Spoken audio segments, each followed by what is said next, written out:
प्रयागराज जनपद के सोरांव थाना क्षेत्र के उसही गांव में धान की फसल के बीच 4 अक्टूबर की भोर में एक 8 वर्षीय मासूम बेटी का शव देख गांव में सनसनी फैल गई थी। मासूम का घर घटनास्थल से कुछ ही दूरी पर मिला था, जो रात से ही लापता थी, जिसकी दुष्कर्म के बाद हत्या कर दी गई थी। बता दे, उसही गांव निवासी मजदूर अजय कुमार की 8 वर्षीय बेटी महिमा 3 अक्टूबर की शाम अपने बीमार पिता को लगने वाले इंजेक्शन को लेकर शिवगढ़ चौराहे पर स्थित एक मेडिकल स्टोर पर रखकर गांव में सजे दुर्गा पूजा पंडाल में चली गई। पंडाल में काफी देर तक चले भजन कीर्तन के बाद महिमा वहां से निकली तो वह घर नहीं पहुंची। 4 अक्टूबर को भोर में शौच के लिए गए लोगों ने महिमा का शव देखा तो गांव में हड़कंप मच गया था। पोस्टमार्टम में मासूम की दुष्कर्म के बाद हत्या की पुष्टि हुई थी, जिस मामले में पुलिस ने हत्या और दुष्कर्म मामले की खुलासे के लिए दिन रात एक कर दिया। कुल लगभग 65 लोगों से पूछताछ करने और 150 सीसीटीवी फुटेज खंगालने के बाद एक फुटेज पुलिस के हाथ लगा, जिसमें मासूम बेटी को भोगी सराय सोरांव गांव निवासी मुकेश पुत्र जगेश्वर घटना की रात साइकिल से बैठाकर जे जाते दिखाई दिया। फुटेज के आधार पर मंगलवार की रात मुकेश को पकड़ने गई पुलिस पर मुकेश द्वारा फायर कर दिया गया। आत्मरक्षा पुलिस की जवाबी फायरिंग में गोली मुकेश के पैर में लगने से वह घायल हो गया, जिसे पुलिस ने दबोच लिया। पुलिस के पूछताछ में उसने अपराध को कबूल किया है। ऐसे संगीन अपराध में फांसी की सजा का प्रावधान है। अब देखना यह है कि इस मामले में आगे क्या सजा होती है। प्रयागराज से एसके सिंह पटेल की रिपोर्ट। 4 तारीख को सुबह थाना सोरांव पर सूचना मिली थी कि एक बच्ची का शव खेत में पड़ा हुआ है।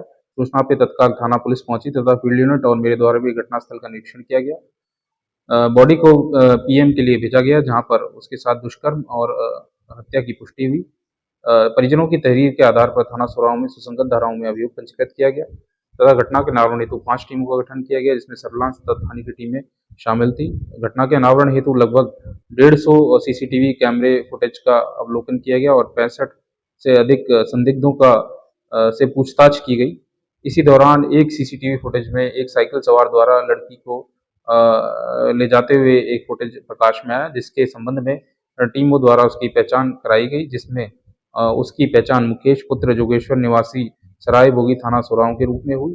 उसकी तलाश पुलिस द्वारा की जा रही थी। इसी दौरान आज 15 अक्टूबर को सूचना 10:30 बजे के आसपास पुलिस को सूचना मिली कि उक्त व्यक्ति जुड़ापुर दादू में हाईवे के पास मौजूद है। इसी सूचना पे पुलिस टीम वहाँ पे पहुंची और उसको हिरासत में लेने के लिए बढ़ी। इसी दौरान उसके द्वारा तमंचे से पुलिस टीम पे फायर किया गया। जवाबी कार्रवाई में पुलिस द्वारा भी फायर किया गया, जहां पर उसके टांग में गोली लगी।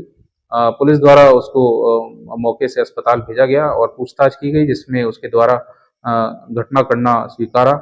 उसने बताया कि 3 तारीख की रात्रि को लड़की को उसने साइकिल पर लिफ्ट दी थी। इसी दौरान उसके मन में उसके साथ दुष्कर्म करने का विचार आया और उसने उसको मुंह पे हाथ रखकर काबू में किया, और जिसके दौरान वो बेहोश हो गई और इसी दौरान उसके साथ उसने दुष्कर्म किया और उसकी पहचान न हो पाए, इसलिए पास ही एक डंडे से उठाकर उसके सर पे वार किया, जिससे उसकी मृत्यु हो गई है।